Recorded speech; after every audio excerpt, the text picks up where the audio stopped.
ഇപ്പം national highway authority എന്ന് പറയുന്നത് അതിൻ്റെ നിർമ്മാണ കാര്യങ്ങളൊക്കെ നിർവഹിക്കുന്നത് നാഷണൽ ഹൈവേ അതോറിറ്റി തന്നെയാണ്. തൽക്കാലം അതൊന്ന് കേരളത്തിലെ ഗവൺമെൻറ് പള്ളിക്കിടാം എന്നൊരു താല്പര്യത്തിൻ്റെ ഭാഗമാണ് ഈ ചോദ്യമെന്ന് മനസ്സിലായി. പക്ഷെ വഴിയില്ല. കാരണം പറയട്ടെ അതിനൊരു വഴിയുമില്ല. കാരണം എല്ലാ കാര്യങ്ങളും നിർവഹിക്കുന്നത് അവരാണ്. അതിനവർക്ക് കൃത്യമായ സംവിധാനങ്ങളുമുണ്ട്. ആ സംവിധാനത്തിൽ ചില പാളിച്ചകൾ പറ്റുന്നു എന്നുള്ളതാണ് നമ്മുടെ നാടിൻ്റെ അനുഭവമായി വന്നിട്ടുള്ളത്. അതാണ് ചൂണ്ടിക്കാണിക്കുന്നത്.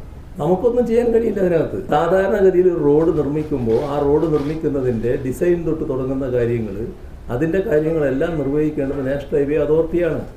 അവരത് കൃത്യമായി നിർവഹിക്കേണ്ടവരാണ്. അതിനകത്ത് നമ്മുടെ നാട്ടിലെ പൊതുമരാമത്ത് വകുപ്പിന് പ്രത്യേകിച്ചൊന്നും ചെയ്യാൻ കഴിയില്ല.